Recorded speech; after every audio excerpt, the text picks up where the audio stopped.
The city skyline glittered beyond the tinted windows of Ethan Caldwell's chauffeured Mercedes, its sleek black frame gliding through Manhattan's evening traffic. At 38, Ethan's sharp jawline and piercing blue eyes set against his fair skin made him a striking figure, the white American CEO whose face graced business magazines and charity billboards. His tailored tuxedo hugged his lean frame, and the Rolex on his wrist caught the glow of passing streetlights, each tick a reminder of his tightly scheduled life. Tonight, he was en route to a charity gala at the Grand Metropolitan Hotel, an event bearing his name, the Caldwell Foundation Gala. It showcased his wealth and philanthropy, a chance to solidify his reputation as a titan of industry. Yet as he adjusted his cufflinks, a knot of unease tightened in his chest, a feeling he couldn't place like a memory tugging at the edges of his mind. Now a seasoned businessman, Ethan had built Caldwell Enterprises into a global force since his early 20s. But tonight's event felt different. He tapped his foot against the car's plush leather floor, glancing at his phone as it buzzed with a message from Sarah Bennett, his 35-year-old assistant, her pale skin and auburn hair, a familiar sight at every corporate function. "Mr. Caldwell, you're running late." Her text was read, and her tone was calm but urgent. "The press is circling, and the sponsors are asking questions." Ethan sighed, raking a hand through his neatly styled blonde hair. 2 minutes out, he typed back, his fingers steady, despite the growing dread. He leaned back, staring at the city's kaleidoscope of lights, wondering why this gala, a routine display of his success, felt so heavy. Across town, in a cramped shelter on the Lower East Side, Amara Johnson, 36, sat on a worn cot, her deep brown skin catching the dim glow of a flickering bulb. Her Black American heritage was etched in her proud posture, though exhaustion lined her expressive dark eyes. She smoothed the frayed hem of her coat, her hands calloused from years of scraping by. Beside her, her twin daughters Lila and Zoe, both 7, huddled under a thin blanket, their warm brown skin and tight curls mirroring their mother's. Though their wide eyes held Ethan's unmistakable blue hue, a detail Amara tried not to dwell on. The girls clung to her, their small bodies trembling in the chilly room. Amara's heart ached as she counted the last of her change, barely enough for a single meal. A flyer on the shelter's bulletin board had caught her eye earlier. The Caldwell Foundation Gala promised food and resources for those in need. It was a long shot, but desperation drove her to bundle up Lila and Zoe and head toward the glitzy event, hoping for a warm meal or a lead on a job. Ethan's car slowed at the curb of the Grand Metropolitan, its marble steps leading to ornate glass doors. Camera flashes burst like fireworks, illuminating the red carpet, where New York's elite mingled in tailored suits and shimmering gowns. Ethan, his fair complexion slightly flushed from the cold, stepped out, straightening his jacket. At 6'1", he cut an imposing figure, his white skin contrasting sharply with the dark elegance of his tuxedo. Heads turned, paparazzi shouted his name, and he offered a practiced smile, waving to signal he'd address them inside. Yet the unease lingered, a whisper of something unresolved from his past, a shadow cast by a love he'd lost over a decade ago. Inside the gala was a spectacle of wealth. Crystal chandeliers cast rainbows across polished floors, and servers weaved through the crowd with trays of champagne. Ethan scanned the room, his blue eyes catching Sarah's approach. Her fair skin glowed under the lights, and her professional demeanor contrasted with the event's chaos. "The press is impatient," she murmured, her green eyes flicking toward the journalists. "You need to make a statement soon." Ethan nodded, but his attention was snagged on a commotion near the side entrance. Security guards loomed over a woman, her dark skin and worn clothing marking her as out of place. 2 small girls clung to her, their brown skin and blue eyes striking a chord deep in Ethan's memory. His breath caught. Could it be her? Amara stood defiant, her 5'6" frame unyielding despite the guard's orders to leave. Her rich brown skin glistened with sweat, her face a mix of exhaustion and determination. Lila and Zoe, their curls bouncing, hid behind her, their matching blue eyes wide with fear. Amara's voice was steady but strained. "We're not here to cause trouble. The flyer said this event helps people like us." The guards scoffed, one muttering about vagrants. Ethan's heart raced as he pushed through the crowd. The sight of Amara's face, a face he'd dreamed of for years, igniting a flood of memories. She was 22 when they met at NYU, her laughter filling their late-night study sessions, her ambition matching his own. They'd planned a future together, but she vanished without a word, leaving him broken-hearted. "Sarah." "Who is that?" Ethan asked, handing her his briefcase. His fair skin paled as he strode toward the commotion, ignoring Sarah's call to stay.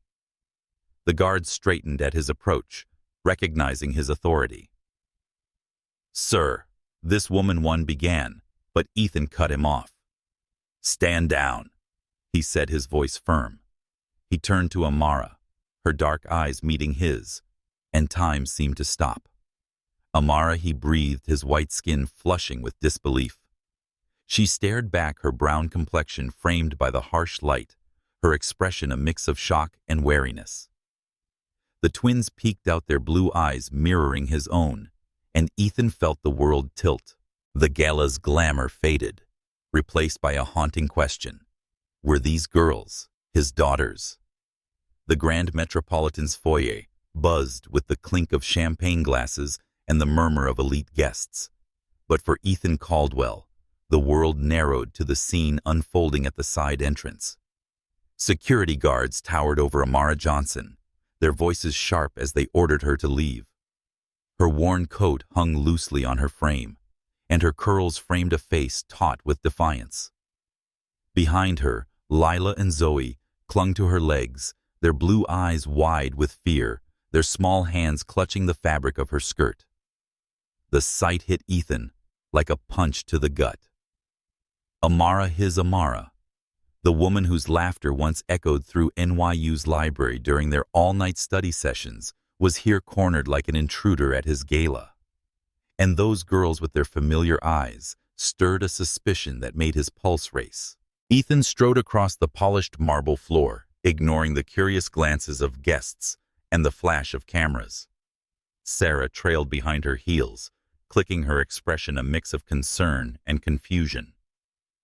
"Sir, the press is waiting," she hissed, but Ethan waved her off, his focus locked on Amara. The guard straightened as he approached one, stammering, "Mr. Caldwell, this woman doesn't have an invitation." Ethan's voice was low but firm. "She's with me. Let her through." The guards exchanged uneasy looks, but stepped back, their authority outranked. Amara's eyes met his, a storm of emotions flickering across her face. Shock, wariness, and something softer, like a memory of warmth.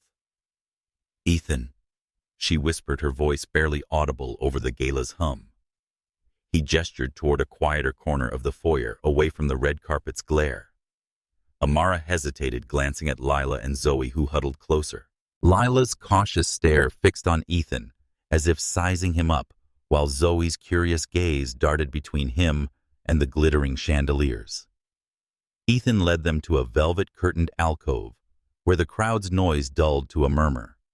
Sarah hovered nearby, her phone buzzing with unanswered messages, but she gave Ethan a nod, signaling she'd keep the press at bay. "Amara," Ethan began, his throat tight. "What are you doing here?" Her lips pressed into a thin line, and she adjusted her grip on the twins' hands. "The flyer said, this event helps people in need. I thought, maybe food for my girls, or a job lead." Her voice wavered, betraying the exhaustion etched into her features. Ethan's mind reeled, memories flooding back. He saw Amara at 22, her eyes bright, as they sat on a park bench planning a future of travel and dreams. They'd spent nights mapping out adventures, Paris, Tokyo, anywhere but the confines of their college dorms. Her sudden disappearance after their final summer together had left him shattered, searching for answers that never came. Standing before him, she looked like a shadow of that vibrant woman worn down by years he couldn't fathom. His gaze dropped to the twins, their blue eyes mirroring his own, framed by curls that echoed Amara's. The resemblance was uncanny, a jolt that made his heart stutter. These girls. He started voice, barely above a whisper. How old are they? Amara stiffened her posture protective. 7, she said curtly, her eyes flicking to the crowd as if expecting trouble. Ethan did the math, his stomach twisting. 7 years ago, he and Amara were still together, their love a quiet rebellion against his father's disapproval. Could they be his? The question hung unspoken heavy in the air. Lila tugged at Amara's coat, her voice small but firm. Mommy, why is he looking at us like that? Zoe Boulder tilted her head, studying Ethan with open curiosity. Are you the man from the posters? She asked, pointing to a banner with Ethan's face. He managed a weak smile, crouching to their level. Yeah, that's me. I'm Ethan. Amara's hand tightened on Lila's shoulder, a silent warning. She said we don't need trouble. Her tone edged with defiance. We just needed a place to rest. Ethan stood, his mind racing. The gala's opulence, the chandeliers, the designer gowns felt obscene, next to Amara's frayed coat and the twins' worn sneakers. He wanted to ask 1,000 questions. Why did she leave? What had happened to her? But the weight of the moment, the eyes of onlookers held him back. You're not going, he said firmly. Not like this. Come with me. He gestured toward a side corridor leading to his private office, a sanctuary from the chaos. Sarah stepped closer, her voice low. Ethan, the keynote speech is in 10 minutes. The sponsors. He cut her off with a raised hand. Handle it, Sarah. I need a moment. She nodded, though her furrowed brow betrayed her worry, and she moved to intercept a cluster of reporters, inching closer. Amara hesitated, eyes scanning Ethan's face as if searching for a trap. Lila clung tighter, but Zoe took a tentative step forward, her curiosity winning. Is it safe, Mommy? She whispered. Amara's expression softened, and she nodded, guiding the girls to follow Ethan. As they walked, the crowd's whispers grew louder, cameras pivoting to catch the scene. Ethan felt the weight of their stares, but the sight of Amara and the twins, those blue eyes like his own, drove him forward, a spark of hope and fear igniting in his chest. Whatever this reunion meant, it was about to change everything. The door to Ethan Caldwell's private office clicked shut, muffling the gala's distant hum of laughter and clinking glasses. The room was a quiet retreat, its dark wooden desk and bookshelves lined with awards, starkly contrasting the chaos outside. Ethan gestured to a plush sofa where Amara Johnson guided her twin daughters Lila and Zoe to sit. Amara's posture was rigid, her curls framing a face taut with caution, while her dark eyes darted to the door, as if expecting an intrusion. Lila perched close to her mother, her small hands fidgeting with the hem of her worn sweater, her gaze wary as she studied Ethan. Zoe, more curious, craned her neck to admire a framed photo of a city skyline, her blue eyes sparkling with wonder. Ethan stood across from them, his tailored tuxedo feeling out of place, his fingers twitching with the urge to bridge the years between him and Amara. Amara. He began, his voice low. I need to know what happened. Why did you disappear? The question hung heavy, returning him to their last summer at NYU. He remembered a warm July night, the two sprawled on a blanket in Washington Square Park, sharing a picnic under a canopy of stars.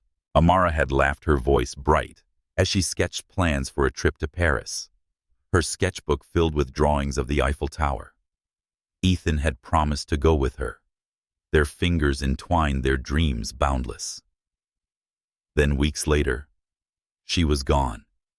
No note, no call, just silence that broke his heart. Amara's lips parted, but no words came at first. She glanced at Lila and Zoe, who watched with quiet intensity. "It wasn't my choice," she finally said, her voice trembling, but firm. "Someone made sure I left. Someone with enough power to make it impossible for me to stay." Her words landed like a stone in Ethan's chest. He leaned forward, elbows on his knees, trying to keep his composure. "Who?" He pressed his blue eyes, searching hers. "What did they do to you?" She hesitated, her hand resting protectively on Lila's shoulder. "After we graduated, I got a letter," she said, her tone bitter. "It came with a lot of money and a warning to stay away from you. They said if I didn't, they'd make my life hell." "I was scared, Ethan. I had nothing, no family to fall back on, and then—" She paused, her gaze dropping to the twins. "I found out I was pregnant. I couldn't fight them, not with 2 babies to protect." Lila's eyes widened, her small voice cutting through. "Who was mean to you, Mommy?" Amara forced a smile, smoothing Lila's curls. "Just grown-up stuff, sweetheart. Don't worry." Ethan's mind spun. Pregnant. The timeline fit, but the revelation hit like a tidal wave. He looked at Zoe, tracing the sofa's pattern with her finger, her curiosity tinged with unease. "Amara," he said softly, "are they mine?" Her silence was answer enough, her eyes glistening with unshed tears. The twins' blue eyes, so like his own, stared back, and he felt a surge of longing and regret. He remembered their college days. Amara challenged him in debates, her fierce spirit pushing him to improve. Her disappearance had left a void he'd filled with ambition, but now, seeing her and the girls, that ambition felt hollow. "Why didn't you tell me?" he asked, his voice cracking. Amara's expression hardened. "I tried, Ethan. I called and wrote letters, but they never reached you. Someone intercepted everything. I was alone, moving from shelter to shelter, keeping the girls safe." Zoe looked up, her voice small but clear. "We moved a lot. I didn't like the cold places."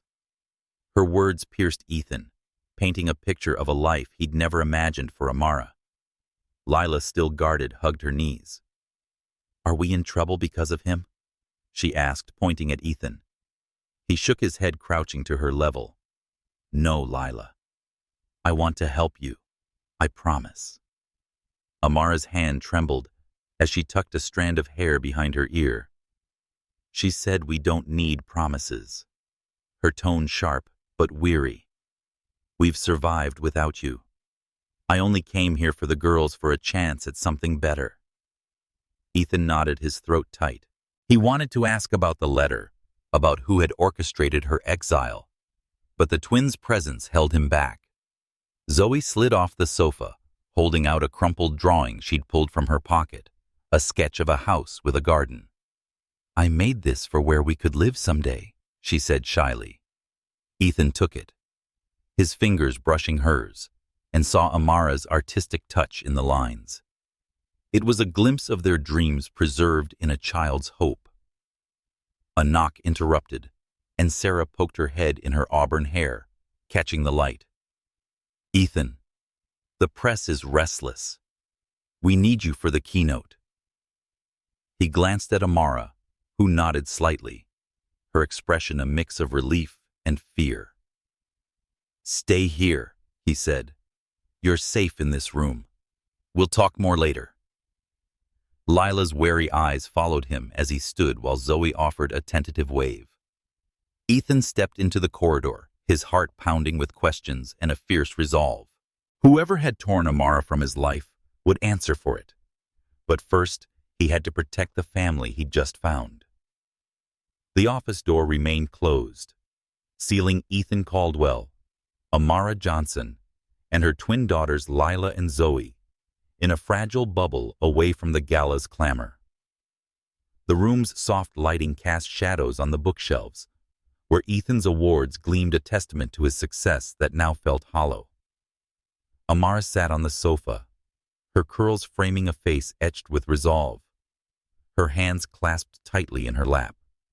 Lila nestled against her, her wary eyes fixed on the floor, while Zoe, ever curious, traced the edge of a coffee table with her finger, her blue eyes flicking toward Ethan. He stood by the desk, his tuxedo slightly rumpled, his mind reeling from Amara's confession.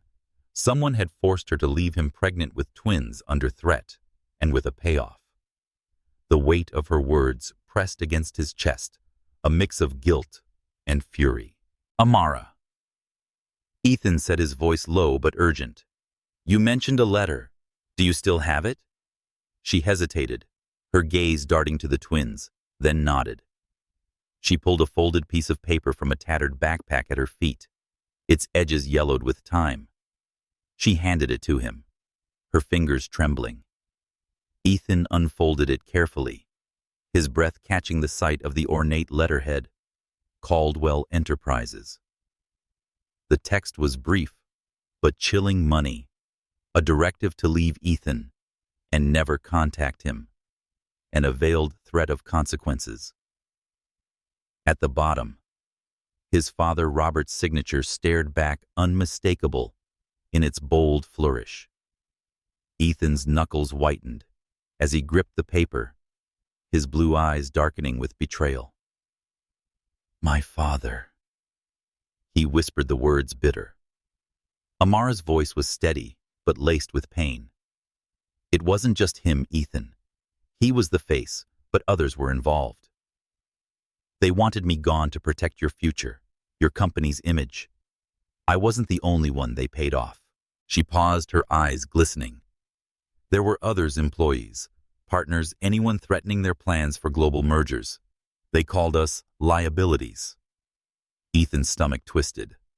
He thought of his father's stern lectures about legacy and how he'd dismissed Amara as a distraction during their college days. The letter was proof of a calculated conspiracy against Amara and anyone who didn't fit Caldwell Enterprises' pristine narrative. Lila's small voice broke the silence, her tone sharp with worry. Mommy, why did someone make you go away? She hugged her knees, her gaze shifting between Amara and Ethan. Amara's composure faltered, her hand smoothing Lila's curls. She said softly, because some people are scared of what they can't control, baby. Zoe, clutching her crumpled drawing of a house, looked up at Ethan. Did you know we were hiding? She asked, her curiosity tinged with hurt. Ethan crouched to her level, his heart aching. No, Zoe. I didn't know, but I'm here now, and I want to make things right. Her slight nod, tentative but trusting, fueled his resolve. A knock startled them, and Sarah slipped inside her auburn hair, catching the light. Ethan, I've stalled the press, but we need you soon, she said, then noticed the tension. Her green eyes fell on the letter in Ethan's hand. What's that? She asked. Ethan handed it to her, his jaw tight. As Sarah read, her expression hardened. She said, this is bigger than we thought, pulling out her phone. I've been digging into old financial records. There are large coded payment transactions around the time Amara left. They're buried under consultancy fees, but I traced them to shell companies linked to the board. She showed Ethan a digital file, rows of numbers, dates, and names, including those of Robert and other senior executives. This wasn't just about you two, Sarah continued. They silenced anyone who could derail their mergers with European and Asian firms. Millions were at stake. Ethan's mind raced, piecing together the scope of the conspiracy. Caldwell Enterprises had built its empire on global deals, and his father had always prioritized image over ethics. But to bribe Amara to hide his daughters, the betrayal cut deeper than he'd imagined. He looked at Amara, who sat rigid, her eyes locked on the twins. I thought it was just me they wanted gone, she murmured. But it's a pattern. They've been doing this for years. Lila shifted closer to her mother, sensing the weight of the moment. Are we safe now? She asked, her voice barely a whisper. Amara's smile was strained but reassuring. "We're trying, sweetheart." Ethan paced the letter still in his hand. "I won't let this stand," he said, his voice firm. "Whoever did this, my father, the board, they'll answer for it." Sarah nodded, tucking her phone away. "I'll keep digging, but we need to be careful. These people have power." Amara stood guiding the twins to their feet. "We can't stay here," she said, her tone resolute. "The gala's too exposed." Ethan met her gaze, his determination matching hers. "I have a townhouse discreet safe. You and the girls can stay there until we figure this out." Amara hesitated, her eyes searching his, then nodded. Zoe slipped her drawing into Ethan's hand as they gathered their things. "For you," she said shyly. He clutched it, a fragile promise amid the storm, knowing the truth he'd uncovered was just the beginning. The townhouse stood tucked away in a quiet Brooklyn neighborhood, its brick facade shielded by tall oaks that swayed in the late-night breeze. Ethan Caldwell led Amara Johnson and her twin daughters, Lila and Zoe, inside the weight of the gala's revelations still heavy in the air. The living room, with its soft rugs and modest furniture, felt like a sanctuary compared to the grand metropolitan's glitz. Amara's curls bounced as she scanned the space, her dark eyes wary but softening at the sight of a cozy couch. Lila clung to her mother's hand, her cautious gaze darting to the windows, while Zoe, ever curious, tiptoed to a bookshelf, her blue eyes catching the glint of a small globe. Ethan locked the door, double-checking the deadbolt, his tuxedo jacket slung over a chair, his blonde hair slightly mussed. "You're safe here," Ethan said, his voice steady but laced with urgency. He gestured to the kitchen, where a stocked fridge awaited. "There's food, blankets, anything you need." Amara nodded, her posture still guarded, but she guided the twins to the couch. Zoe flopped down, pulling a sketch pad from her backpack, her fingers already sketching the outline of a tree. "This place is nice," she murmured, her tone bright but tentative. Lila sat stiffly, her hands folded. "Do we have to move again, Mommy?" she asked, her voice small. Amara knelt, smoothing Lila's curls. "Not tonight, sweetheart. Let's rest." The question pierced Ethan, a reminder of the unstable life the girls had endured. He watched Amara unpack a few belongings, her movements deliberate, as if bracing for a sudden need to flee. The letter from his father, Robert, still burned in his mind, proof of a conspiracy that had torn Amara from his life and hidden his daughters. Sarah, his assistant, had texted earlier, confirming she was cross-referencing financial records to trace the board's payments. Ethan's phone buzzed again, and Sarah's name flashed. Found another transaction, her message read. Linked to a board member, Margaret Ellis. Be careful. Ethan's jaw tightened. Margaret, a senior partner, had always been a close ally of his father's. The conspiracy was deepening, and he felt the walls closing in. As Amara settled the twins with a snack, Ethan stepped to the window, peering through the blinds. The street was quiet, but a rusted sedan idled at the corner, its headlights dim but unmistakable. His pulse quickened. "Amara," he called softly. "Come here." She joined him, her expression tensing as she spotted the car.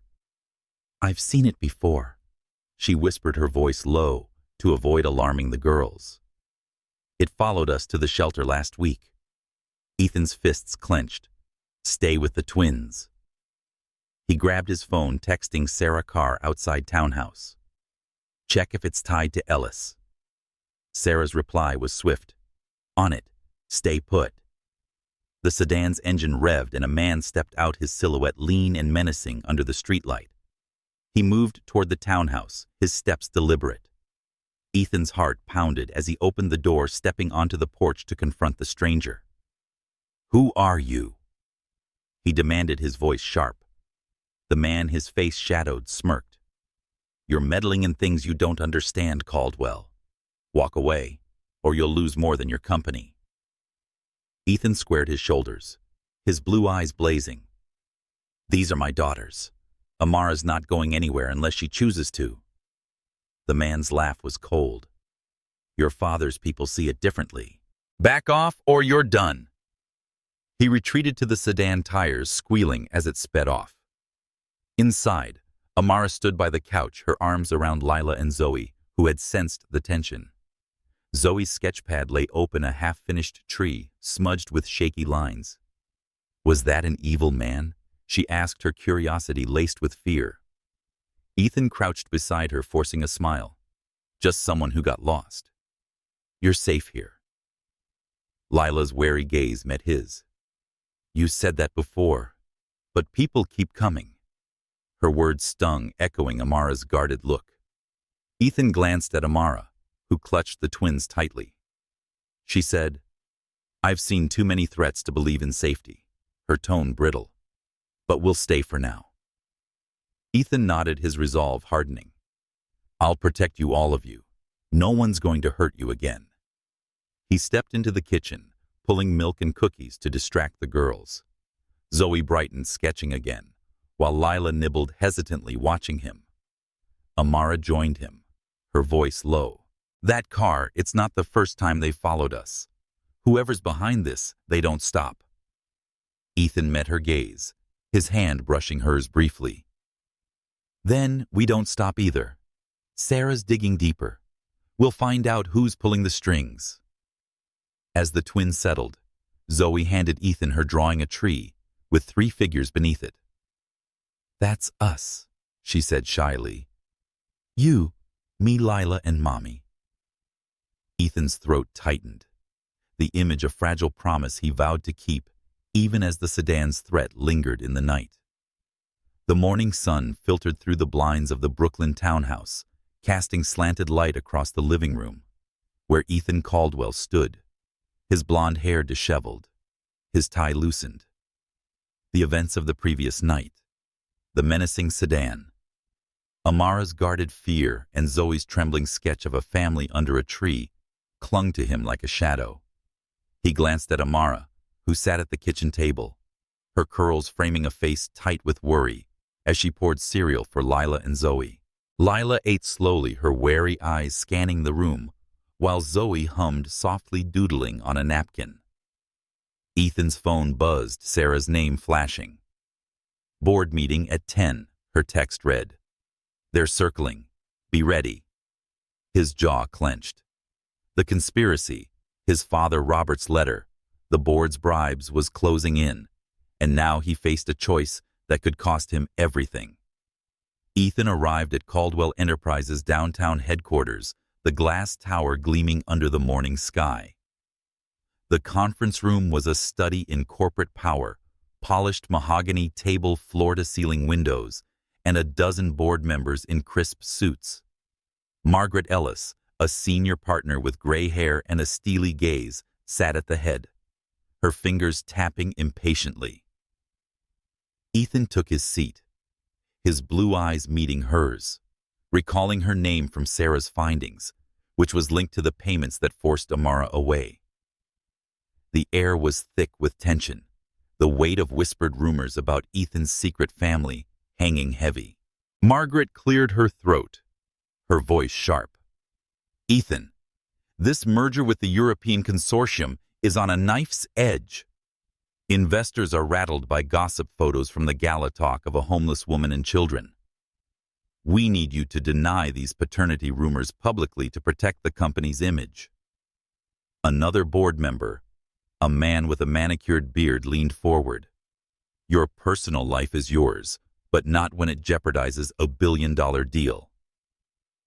Ethan's mind flashed to his father's disapproval years ago when Robert had sneered at Amara's dreams, calling her unsuitable for the Caldwell legacy during a tense dinner at their estate. The memory fueled his anger. Ethan said, I'm not denying anything. His voice steady, but edged with defiance. Those girls might be my daughters. Amara was forced out of my life by people in this room. A murmur rippled through the board. Margaret's eyes narrowed. Careful, Ethan. You're the CEO, but that can change. We've frozen your accounts pending an investigation into financial impropriety. Cooperate or you're out. Ethan's fists clenched under the table. The freeze was a power play, orchestrated by Robert and his allies to force compliance. He thought of Lila's wary question. Are we in trouble because of him and Zoe's hopeful drawing now tucked in his pocket? You think you can bully me into abandoning them? Ethan shot back, standing. I've seen the records payments to silence Amara and others to grease your mergers. This company's built on lies. Margaret's face tightened, but she didn't flinch. You're emotional, Ethan. Investors want stability, not scandal. Deny the rumors or we'll vote you out. A younger board member, visibly uneasy, avoided Ethan's gaze while others nodded in agreement. Ethan felt the weight of their stares, the same pressure his father had wielded to shape his life. But the image of Amara alone for years, and the twins' fragile trust, steadied him. He said, I'd rather lose my position than betray my family, his voice ringing clear. You want to play dirty? I'll expose every transaction, every bribe. The room fell silent, the threat hanging like a storm cloud. Margaret leaned back, her expression cold. You're making a mistake, Ethan. Your father warned us you'd be reckless. The mention of Robert stung, but Ethan turned and walked out the door, slamming behind him. In the hallway, Sarah waited, her auburn hair catching the light, her green eyes wide with concern. How bad, she asked. They froze my accounts, Ethan said, rubbing his temple. They're trying to box me out. Sarah's jaw tightened. I found more records, including Margaret's signature on 3 payouts, not just Amara's. Ethan, they've been doing this for years, silencing anyone threatening their deals. He nodded, his resolve hardening. Then we keep digging. I won't let them win. As he stepped into the elevator, Zoe's drawing crinkled in his pocket, a reminder of what he was fighting for. The board's power was immense, but so was his determination to protect Amara and the twins, no matter the cost. The Brooklyn townhouse was a quiet haven, as dusk settled, its warm lamplight casting a glow over the living room, where Amara Johnson sat with her twin daughters, Lila and Zoe. Amara's curls framed a face taut with worry, but her dark eyes softened as she watched Zoe sketch a butterfly on a notepad, her blue eyes bright with focus. Lila, more reserved, clutched a stuffed bear, her wary gaze fixed on the drawn blinds. Ethan Caldwell paced near the kitchen. His blonde hair mussed his tie, discarded after the bruising board meeting. The board's threat to oust him and freeze his accounts lingered, but Zoe's drawing of a family under a tree tucked in his pocket anchored his resolve. Sarah, his assistant, sat at the table, her auburn hair catching the light as she sifted through a stack of documents, her green eyes sharp with determination. Sarah spread out a series of memos, her voice low. These are from 10 years ago, Ethan. Payments were funneled through shell companies and signed by Margaret Ellis and 2 other board members. They didn't just target Amara. They silenced whistleblowers, competitors, anyone who threatened Caldwell Enterprises mergers with firms in London and Shanghai. Ethan stopped pacing, his jaw tightening as he scanned the papers. The amounts were staggering, disguised as consultancy fees, but bribes to maintain the company's pristine image. This is a machine, he muttered, churning out lies to protect profits. Amara looked up, her expression a mix of anger and exhaustion. They crushed anyone who didn't fit their vision, she said. I was just one piece. Zoe paused, her sketching, her voice soft. Mommy, do we have to hide forever? Amara's breath caught, and she knelt beside her. No, baby. We're figuring it out. Lila hugged her bear tighter. I want a real home with a garden, she whispered, her eyes meeting Ethan's. The words hit him like a wave, recalling a memory of Amara in college, sketching a dream house with a garden under fairy lights during a late-night study session. He crouched beside Lila, his voice gentle. I'll help make that happen, Lila. I promise. Her nod was hesitant, but her grip on the bear eased slightly. Ethan's phone buzzed, and he stepped away to answer. Sarah's contact, a former colleague, confirmed rumors of board-orchestrated payouts during Amara's disappearance. "Your father led it," the colleague said. Margaret and others followed to secure the mergers. Ethan's pulse surged. He needed answers from Robert himself. "I'm going to see him," he told Amara and Sarah, grabbing his coat. Amara's eyes widened. "Be careful, Ethan. They're not playing games." He nodded, Zoe's drawing a weight in his pocket as he headed for his father's estate. The Caldwell mansion loomed under a darkening sky, its iron gates creaking as Ethan's car rolled through. Inside, the marble foyer echoed with memories of his childhood. Robert's proud claps at business triumphs and his cold dismissal of Amara as beneath their family. Ethan found his father in the study, standing by a fireplace, his gray hair glinting in the firelight. Robert's eyes narrowed. "Late for a visit, son," he said, his tone clipped. Ethan slammed the letter from Amara's backpack onto the desk. "Explain this," he demanded, his voice raw. "You paid Amara to vanish and hid my daughters from me. Why?" Robert's composure cracked his gaze, flicking to the letter. "We protected you," he said, stepping closer. "You were destined for greatness, not tied to some girl with no prospects. The mergers depended on your focus." Ethan's fists clenched. "You stole my family," he shot back. "Amara, Leela, Zoe, they suffered because of your greed." Robert flinched, but his voice hardened. "You wouldn't be CEO without us." She was a liability. Ethan's mother, Evelyn, appeared in the doorway, her silk robe trembling. She whispered that we thought it was best, but Ethan shook his head. "You thought wrong." Back at the townhouse, Amara sat with the twins reading a bedtime story. Zoe yawned, murmuring, "I want a room with stars on the ceiling."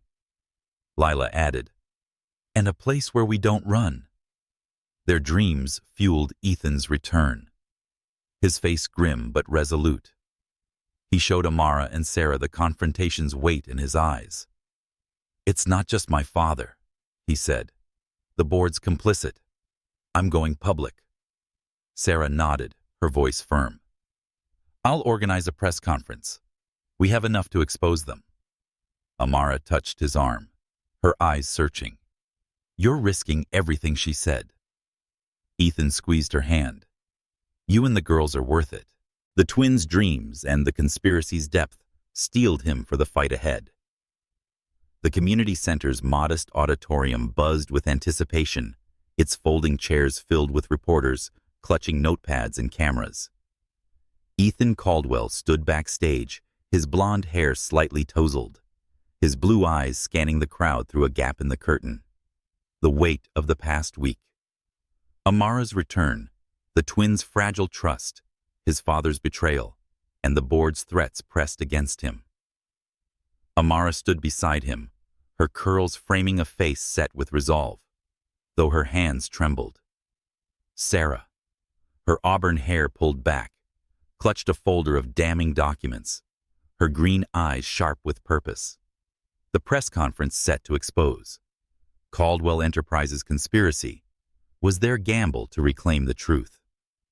Back at the townhouse, Lila and Zoe were under a security guard's watch, laughing over a cartoon, a faint comfort Ethan clung to. Sarah stepped to the podium first, her voice clear. She announced that we're here to address serious allegations against Caldwell Enterprises leadership. Cameras clicking. Ethan Caldwell will present evidence of financial misconduct and coercion. Ethan took her place, his heart pounding as he faced the sea of lenses. For years he began this company, hid a pattern of bribes to silence those who threatened its image, orchestrated by senior board members and my father, Robert Caldwell. He held up memos and transaction records, their signatures glaring Robert, Margaret Ellis, and others. These payments targeted whistleblowers, competitors, and personal connections like Amara Johnson, to protect billion-dollar mergers. A murmur rippled through the room. Ethan gestured to Amara, who stepped forward, her posture steady despite the flashes. 10 years ago, she said, her voice trembling but strong, I was paid to disappear, forced to leave Ethan and raise my daughters Lila and Zoe alone. I lived in fear, moving from shelter to shelter because influential people wanted me gone. Her words hung heavy, the crowd silent. She recounted the letter, the threats, and the years of scraping by, her dark eyes blazing with defiance. I'm speaking now, so no one else has to hide. A reporter, a woman with a notepad, stood. Ms. Johnson, we've heard similar stories, others paid off by Caldwell Enterprises. Is this part of a larger scheme? Amara nodded. Yes.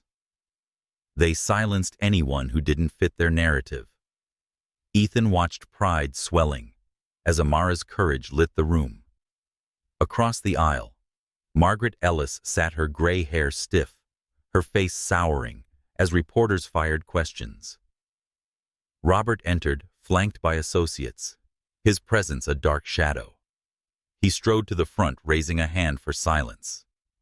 This is a family matter. He snapped, his voice low. It should have stayed private. Ethan stepped closer to the microphone, his voice cutting through. It's not just our family. Your actions hurt countless people, and the truth won't stay buried. Cameras pivoted, catching Robert's sweat-beaded brow as he faltered, his denials feeble against the evidence. Two younger and visibly shaken board members joined Ethan, their voices hesitant but firm.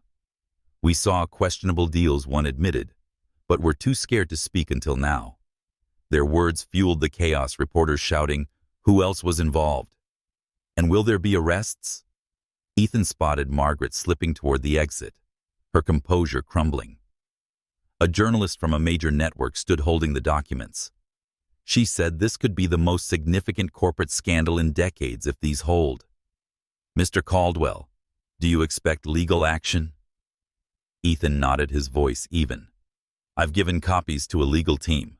Those responsible will face consequences.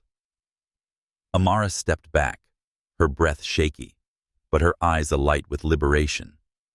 Ethan wrapped an arm around her, guiding her from the podium as questions swirled. Back at the townhouse, the security guard had let Lila and Zoe glimpse the broadcast. Zoe cheered. Mommy was on TV. While Lila hugged her bear, whispering, she looked brave. The twins' pride grounded Ethan, reminding him why he'd risked everything. Reporters clamored outside as they exited the auditorium, but Sarah steered them to a waiting car. We did it, she said, her voice trembling with relief. Ethan glanced at Amara, her face a mix of terror and triumph. You were incredible, he murmured. She managed a small smile.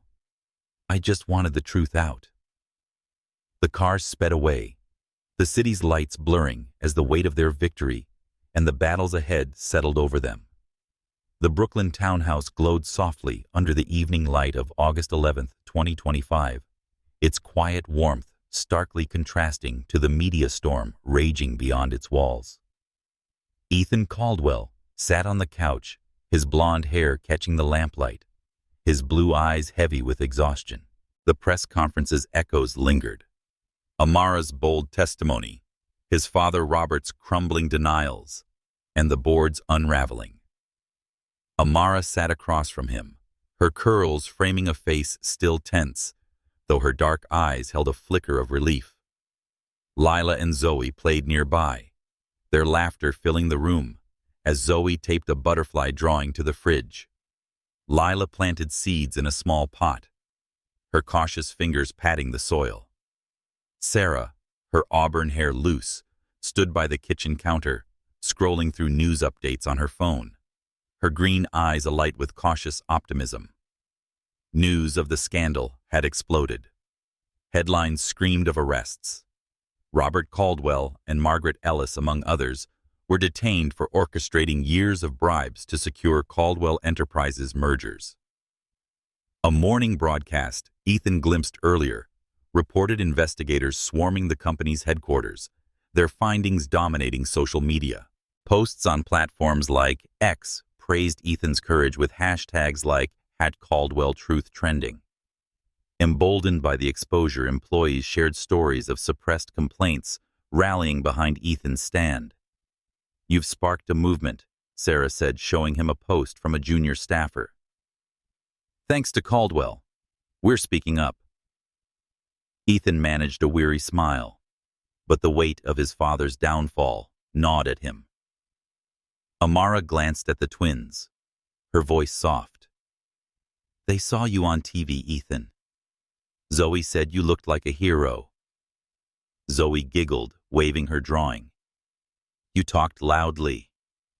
Lila, watering her seeds, added quietly, "Mommy was braver."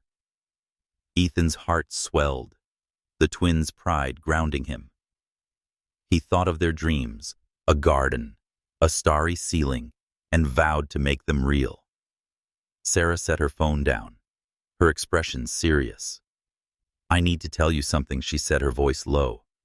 "Years ago, I was pressured to stay quiet about a shady deal. I kept silent, afraid of losing my job. Helping you now, it's my way of making amends." Ethan nodded, touched by her candor. "You're more than an ally, Sarah. You're family."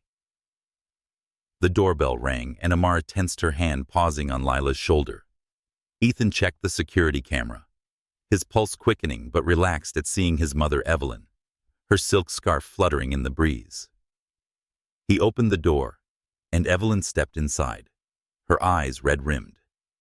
"Ethan, Amara," she began, her voice trembling. "I'm so sorry. I knew about the bribes, but thought it was for your future." She turned to Amara, tears spilling. "I was wrong to let them hurt you and your girls." Amara's expression softened, though her guard remained. "It's not just about apologies," she said. "It's about what comes next." Evelyn nodded, clutching her scarf. "I'll testify if it helps. I want to make this right." Ethan squeezed his mother's shoulder, a fragile bridge forming. Later, as the twins settled with a coloring book, Amara joined Ethan by the window, the city's lights twinkling beyond. "The news says others are coming forward," she said, her voice steady. "People like me have been silenced for years. Your truth sets them free." Ethan met her gaze, his hand brushing hers. "You set it free, Amara. Your courage made this possible." She smiled, a rare warmth breaking through. Zoe ran over, holding a journal she'd started. She said, "I wrote about our new home," showing a page with a starry ceiling sketch. Lila followed, her pot of seeds in hand. "These will grow flowers," she said, her wary eyes softening. The twins' small steps toward stability mirrored Ethan's shift from a CEO driven by ambition to a man defined by family. Sarah gathered her papers, her voice firm. "The company's board is fracturing. Some want you back, Ethan, under new ethical rules." He nodded, the idea of returning both daunting and hopeful. The fallout had cost him his father's respect and old life, but it had given him Amara, Lila, and Zoe. As night fell, the townhouse felt like a true haven, its walls holding safety and redemption. Ethan looked at Amara, her curls glowing in the lamplight, and knew the fight wasn't over, but the truth had carved a path forward, one they'd walk together. The Brooklyn townhouse basked in the golden glow of an August evening, the warm light of August 11th, 2025, spilling through the windows. Ethan Caldwell stood in the kitchen, his blonde hair catching the sunset, his blue eyes soft as he chopped vegetables for a family dinner. Amara Johnson leaned against the counter, her curls framing a face with a cautious smile, her dark eyes reflecting a newfound ease. Lila and Zoe giggled in the living room, their voices mingling, as Zoe painted stars on a canvas for their bedroom ceiling. Lila arranged her potted flowers on a windowsill, her once wary gaze bright with pride. The scandal that had rocked Caldwell Enterprises, Robert's arrest, the board's collapse, seemed a distant storm, though its ripples still lingered. Tonight, the townhouse was a haven of hope, a fragile new start. Ethan stirred a pot of pasta, glancing at Amara. "You think the girls will like this sauce?" he asked, his tone light, but earnest. She laughed, a sound that warmed the room. "Zoe'll eat anything with cheese. Lila's pickier, but she's warming up to you." The twins' laughter echoed, and Ethan felt a pang of gratitude. Weeks ago he was a CEO, tethered to ambition. Now he was a father learning his daughter's quirks. Lila's careful trust, Zoe's boundless creativity. They grounded him in ways no boardroom ever could. He thought of the press conference, Amara's fierce truth, and the following arrests. The public rallied, and X posted calling him a hero for exposing corruption. But Amara and the twins made him feel whole. Sarah arrived, her auburn hair loose, her green eyes sparkling with news. She said the new board signed the contract and set a folder on the table. "Again, your CEO Ethan is under strict ethical guidelines, transparency and charity focus. They want you to rebuild." Ethan nodded, the weight of the role both daunting and purposeful.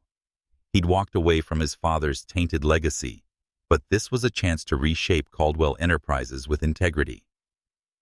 "What about you, Sarah?" he asked. She smiled, a rare softness. "I'm staying. This fight gave me purpose, keeping the company honest." Her loyalty, forged through her past struggles, was a quiet triumph. Amara set plates, her movements steady. "The news mentioned more victims coming forward," she said. "Your stand opened doors for them." Ethan met her gaze, his hand pausing on a spoon. "Our stand," he corrected. "You spoke the truth first." She blushed, a rare vulnerability, and the twins bounded in, Zoe waving her paintbrush. "Look, Daddy," she chirped, showing starry sketches. Lila held up a blooming flower. "It grew," she said, her smile unguarded. Ethan's throat tightened at Daddy, a word that still felt new. He hugged them, savoring their warmth, as Amara watched, her eyes glistening. Later, as the twins ate, Evelyn arrived, her silk scarf fluttering. She said, "I've been meeting with lawyers," her voice steady but humble. "I'm testifying against Robert's allies. It's the least I can do." Amara nodded, her guard easing. "Thank you," she said softly, a bridge mending. Dinner unfolded with laughter. Zoe recounting a cartoon, Lila asking Ethan about his favorite flower. The normalcy felt surreal after years of Amara's flight and Ethan's isolation. As they cleared plates, Amara leaned close. "I'm not running anymore," she whispered. "We're home." Ethan squeezed her hand, their foreheads touching, a silent vow to face the future together. Outside, the city hummed, lawsuits and investigations looming, but the townhouse held a quiet promise. Ethan glanced at the twins' artwork, Lila's flowers, and Amara's steady presence. If this story moves you, he imagined telling an audience to drop a comment about what home means to you, as if sharing on a YouTube channel. If you're rooting for this family, hit that like button and subscribe for more tales of truth and triumph. The thought grounded him, a nod to the world, watching their journey. With Amara and the twins, he'd found what mattered, a life rebuilt not on wealth, but on love.